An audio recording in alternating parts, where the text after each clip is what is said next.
தாஷரு கல் இஹ்வான், சகோதரர்கள் மாதிரி பழகும் போது அண்ணன் தம்பி. தாமலு கல் அஜானி, அஜ்னபியாக்கள் மாதிரி கொடுக்கல் வாங்கல் வச்சுக்கோங்க.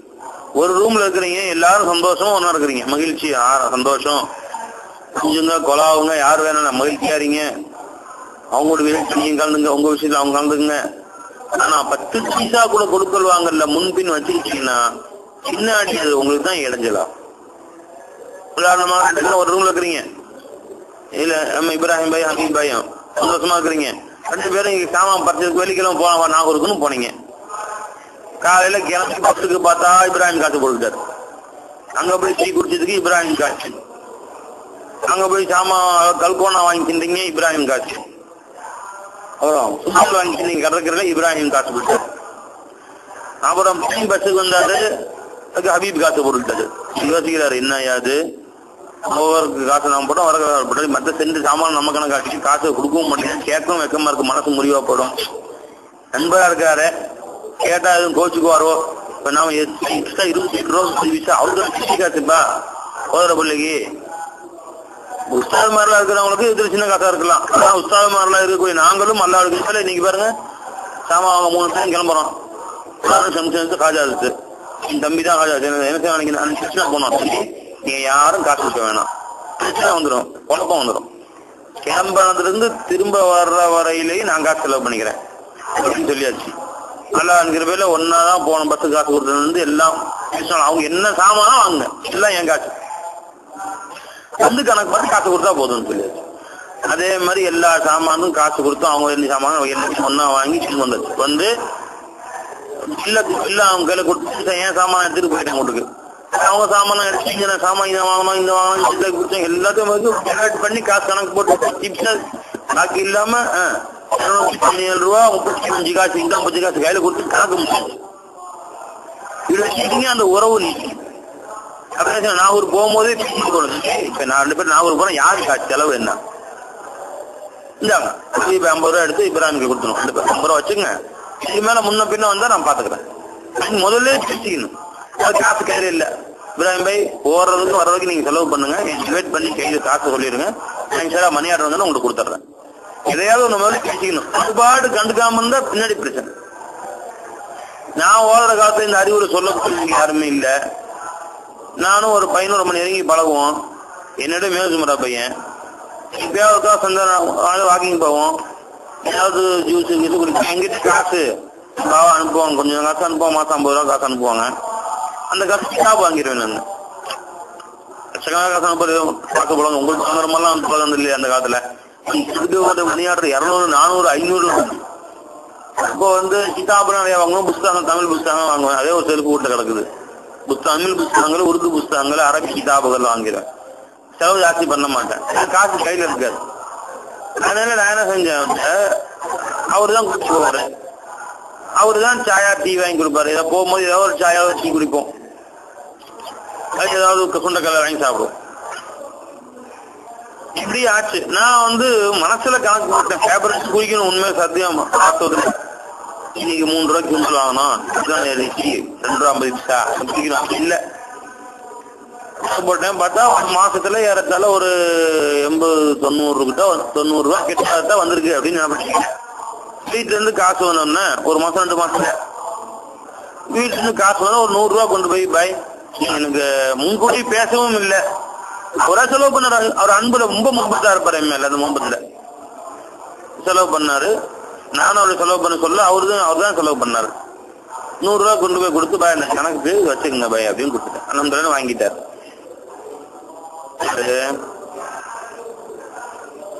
வாங்கிட்டேன். பின்னாடி கொஞ்ச நாள் 10-15 நாள் கழிச்சு, ஒரு மாசம் கழிச்சு வேற ஒரு நபர் சொன்னதாக அந்த நபர் என்கிட்ட வந்து சொன்னார், நீங்க வந்து இந்த மாதிரி நிறைய அவங்க கூட போகும்போதெல்லாம் டீ குடிச்சிங்களாம், இந்த காசும் கொடுக்கலையாமே, வருத்தப்பட்டுக்கிறாரு அவரு அப்படின்னு சொல்றாரு. நேரம் இவர்கிட்ட போயிட்டேன். என்னங்க போய் 100 ரூபாய் கொடுத்தேன் உங்களுக்கு, எப்ப கொடுத்தீங்க அது மறந்துட்டேன். அதான் பெருமாள் சொல்ற என்ன குரான சொன்னா, முசம்மாவா, இந்த கடன் சின்ன கடனா பெரிய கடனா கொடுத்தாரு சாட்சி வச்சு எழுதி வச்சுக்கோங்க, இவ்வளவு காலத்தை திருப்பி கொடுக்கறதுன்னு எழுதி வாங்கிட்டு அனுப்புங்க. இல்லைன்னா ஒரு முகபத்துல இல்லைன்னா நமக்குள்ள என்ன எழுத்து என்ன செஞ்சிருது அடிச்சுட்டு இந்த முகபத்துங்கிறதுல அந்த முகபத்து அது நீடி என்னங்க ஃப்ரெண்ட்ஷிப்புக்கு இருக்கு. ஒரே நண்பர்களா பழகிறோம், நமக்குள்ள எழுதில் கொடுக்கல் வாங்களா, ஒரு 5000 ரூபாய் காசு கேட்டு எழுதி வைப்பாங்களா? ஃப்ரெண்ட்ஷிப் இந்த கொட்டி கொலாகிறீங்களே, இது நீக்கணுமா இல்லையா? அதுக்குதான் எழுதி வைங்க. நான் 50 ரூபா வாங்கினா எழுதி வச்சேன், குறிச்சு வச்சுக்கோ. 50 ரூபா யார் வாங்கியிருக்கிறாரு, 50 ரூபாய்க்கு எழுதி வச்சு அது ஒரு பேப்பர்ல ஒரு பேப்பர்ல எழுதி வச்சுக்கோ. நான் 50 ரூபாய் இத்தனாம் தேதி கொடுத்திருக்கிறேன். அல்லாஹ் சொல்றான், யார் எழுதணுமா? பல் இம்லில்லதி கலையில் ஹக்குவா சொல்ல முடியுங்க. யாரு வாசகம் சொல்லணுமா? யாரு எழுதணும்? கொடுத்தது எழுதக்கூடாது, கடன் கொடுத்தது வாங்கினது எழுதணும். இவரு மேல கடமை இருக்கு. 50 ரூபாய் இப்ராஹிம் கொடுக்கிறார் புகாரிக்கு. இப்ப புகாரி இப்ராஹிம் கடன் கொடுப்பவர், இப்ராஹிம் கடன் கொடுப்பவர், புகாரி கடன் வாங்குபவர். இப்ப டைரி எடுத்து இப்ராஹிம் கொடுத்துடணும். புகாரி எழுதி கொடுத்துடணும் 50 ரூபாயா. என்ன சொல்லணும்? 23/1/2010 அன்று நான் 50 ரூபாய் இப்ராஹிம் படம் கடன் வாங்கியிருக்கிறேன். இன்ஷா அல்லாஹ் 15 நாளில் திரும்பி விடுகிறேன். புகாரின்னு போட்டோம். அவர் சொல்லணுங்கிற வாசகம் அல்லாஹ். இவரு சொன்னாரு என்னன்னு, நான் புகாரி பாய்க்கு 50 ரூபாய் கடன் கொடுத்திருக்கிறேன், 5 நாள் திருப்பி தருவதாக அவர் சொல்லி இருக்கிறார், எழுதி வச்சுட்டார். ஒருவேளை அல்லாஹ் நீண்ட வயசு கொடுக்கணும், இப்ராஹிம் புகாரி மன்னிச்சு போட்டான்னு வச்சுங்க. ஒரு சின்ன காசை விட்டுருவார், அவரு மன்னிச்சு விட்டுறலாம். ஒரு 50,000 ரூபாய் வாங்கியிருக்கிறாரு நண்பன், இப்படி இவர் எழுதி வச்சுக்கிட்டாரு. அதை வாரிசுகளை கொண்டு போறாரு. இங்க பாருங்க 50,000 ரூபாய் புகாரி என்று வாங்கி வச்சிருக்காரு. வாங்கி பாக்குறாங்க, நான் 50,000 ரூபாய் புகாரி பாய் கொடுத்திருக்கிறேன், 5 நாள் தருவதாக குருதி அளித்திருக்கிறார் அப்படின்னு அவன் எழுதி கொண்டு வருவான். எங்க அத்தா தான் எழுதியிருக்காரு பாரு, நான் இப்ராஹிம் பாய்க்கு 50 லட்சம் ரூபாய் கொடுத்திருக்கிறேன், 5 நாள் தருவதாக எழுதியிருக்கான். அவனும் காட்டுவான். யார் நம்ப பிரச்சனை வருமா இல்லையா? அவர் எழுதி வச்சுங்க, 2 சாட்சியிலும் வச்சுங்க. பெரிய கதா இருக்குமா சாட்சி வச்சு ரொம்ப நல்லது. சின்ன கதா இருக்கட்டும், பெரிய கதா இருக்கட்டும், நீ இந்த அன்பு இந்த உறவுங்கிறதுல இது நீடிக்கணுமா இல்லையான்னு ஆசை இல்லையா? அதுதான் எல்லாம் சொல்றான். எவ்வளவுதான் இருந்தாலும் சரிதான், கரெக்டா வச்சுங்க கொடுக்கல் வாங்கல். தம்பி அபுல் கொண்டு மெட்ராஸ் சாமான் சொல்லுவான்னு கொடுப்பாரு. அல்ஹம்துலில்லாஹ் கரெக்டா. அட்டை எவ்வளோ? 115. எவ்வளோ? சால்வ எவ்வளோ? 50, 70 ரூபா. 160 ரூபா, 200 ரூபா பிடிச்சி மீதி 5 எடுங்க எடுங்க சார், 15 ரூபா காசு கொடுத்து வாங்க, முடிஞ்சு அவ்வளவுதான். இந்த போங்க அடுத்த கிருஷ்ண வச்சுங்க. இப்ப உங்களுக்கு 500 ரூபா அரியா கொடுங்க, சந்தோஷமா ஜோப்பில் வைங்க. 500 ரூபா அரியா கொடுத்தா வாங்க. 1000 ரூபா இந்த நான் உங்களுக்கு 5000 வச்சுக்கோ, உனக்கு கிருஷ்ணன் உதவி செய்யணும். அதுதான் அண்ணன் கிருஷ்ணனுக்கு உதவாதான் அண்ணன் நபி. அண்ணன் இருக்கு, இவருக்கு கஷ்டம்னா அவர் உதவி செய்யணும், அவருக்கு கஷ்டம்னா உதவி செய்யணும். ஆனா கணக்குல கொடுக்கல் வாங்கல் எப்படி இருக்கணும்? ஹரியாவா 10,000 ரூபா கொடு, ஆனா 10,000 கடன் வாங்கினதை நீ திருப்பி கொடுக்காம விட்டுட்ட, தப்பு. இப்ராஹிம் பாய் நம்முடைய ஹபீப் பாய்க்கு சஜ்ஜாதாங்கிற முறையில மாசமாக 100 ரூபா அதிகம் தர்றாரு. உதாரணத்துக்கு திடீர்னு நம்முடைய ஹபீப் பாய்க்கு பேனா தேவைப்படுச்சு, இப்ராஹிம் பேனா கொடுங்க, நோட்டு கொடுங்க, வாங்கிட்டாரு. எவ்வளவு? 25 ரூபா ஆச்சு. வாங்கிட்டாரு, திருப்பி கொடுக்கல. சரி, அவர்தான் மாசம் 100 ரூபா தலை கொஞ்சம் கழிச்சுக்குவாரு கடன்ல அப்படின்னு நினைக்க கூடாது. அந்த கணக்கை வச்சு அப்படிதான் நம்ம சேகமாக நம்ம காட்சி கொடுத்தோம். ரொம்ப ஒரு முடியுது, சரியா என்ன செய்வாங்க?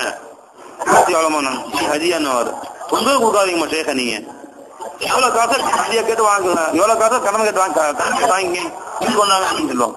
இந்த காய் எவ்வளோ, அந்த காய் எவ்வளோ, அந்த காய் எவ்வளோ, இந்த காய் எவ்வளோ, எல்லாத்தையும் கணக்கு எவ்வளவு காசு ஆச்சு? 677 ரூபா 50 பைசா. 50 காசு உட்பட எதுவுமா கொடுத்துருவாங்க. கொடுத்துருப்பாங்க. அவங்க போகும்போது 500 ரூபா அதிகா கொடுத்து அனுப்பிடுவாங்க. அந்த மாதிரிதான் நடந்து கொள்ளுங்க. எஜமான் 2 ரூபா காசு நான் கடனா கொடுத்தேன், கடன் கொடுத்தேன்னு சொல்லக்கூடாது. எஜமா பிச்சை நாம வாழ்றோம், நம்மளுது நம்ம காசு பண்ணலாம் அவங்க கிட்ட பிச்சை. அதாவது மகரிபுக்கு பின்னாடி பாடம் நடந்துகிட்டு இருந்துச்சு. ஒரு முசாபர் வந்தாரு, சாதா தெருவில் போற முசாபர். 2 ரூபா கொடுப்பாங்க எஜமா, சில்லறை காட்டாங்க இல்ல, யார்ட்டையா 2 ரூபா இருக்கான்னு கேட்டாங்க. நான் பக்கத்துல உட்காந்து 2 ரூபா எடுத்து கொடுத்தேன், கையில கொடுத்தேன், எஜமா கொடுத்துட்டாங்க. இஷாவுக்கு பின்னாடி தாலியம் நடந்துச்சு. 1 மணி தாலியம் முடியுது, எல்லாம் போயிட்டாங்க. நாங்களும் சாப்பிட்டு படுத்துட்டோம். அதுக்காக உள்ள போய் படுத்துட்டாங்க. ஒரு 2-2:30 மணி இருக்கு எஞ்சி வந்தான். என்னம்மா தூக்கமே வர மாட்டேங்குதுப்பா. புரண்டு படுத்து கல்புக்கு சமாதானம் சொல்ல, கல்புக்கு 2 ரூபா கொடுக்காம மூத்தா போயிட்டா என்னங்க கல்பு. அதற்கு நம்ம அவங்களுக்கு அதிகா கொடுக்கத்தானே செய்யறோம். அந்த 2 ரூபா கழிஞ்சிருமே, அதெல்லாம் கிடையாது. 2 ரூபா கடன்லாம் வாங்கினேன், 2 ரூபா கடன்காரனா கையாம போய் நீ காயில குடிச்சிடலாம், காயில ஹயாத்தா இருக்காங்க கல்வி. திரும்ப நான் என்னதான் சமாதானம் திரும்ப சொன்னாலும் அந்த கல்வி கேட்க மாட்டேங்குதுப்பா. நானும் புரண்டு படுக்க எந்திரிச்சு போ சோம்பேத்தனை பட்டுக்கிட்டு புரண்டு படுக்கிறேன். எடுத்து கண்ணாடி மாட்டிட்டு வந்துட்டேன். வெளியே வந்து என்னை எழுப்பி 2 ரூபா கையில கொடுத்துட்டு உள்ள போனோம். அப்புறம் காலையில வழி அமைச்சிக்கும் போது 200 ரூபா கையில கொடுத்து அமைச்சாங்க. நிஜமா சொன்னாங்க, வழக்க சொன்னாங்க. அடுத்த நாள் வந்தும்போது நீங்க அந்த 2 ரூபாய் கொடுக்கும்போது சர்க்கார் ஹதியான்னு கொடுத்துட்டீங்கன்னா பிரச்சனை இருந்துச்சு. அல்லது நீங்க என்ன செஞ்சிருக்கணும், சந்தோஷப்பட்டிருப்பேன். நான் எந்திரிச்சு உள்ள போறதுக்கு முன்னாடி சர்க்கார் அந்த 2 ரூபா உங்களுக்கு கொடுத்தனே, அந்த கடனை கொடுத்தீங்க நிஜமான அப்படின்னு நீங்க சொல்லி எனக்கு கடன் கொடுத்து திரும்ப வாங்கிட்டு ரொம்ப ஆனந்தப்பட்டிருப்பேன். இரவு 2 மணி நேரம் தூக்கம் எனக்கு போச்சுங்க. திரும்ப வந்து சமாதானப்பட்டு கல்வி கேட்க முடியும். எப்படிப்பட்ட உன்னதமான வாழ்க்கை. இந்த மாதிரி நம்ம வந்து எந்த 1 ரூபாயோ 8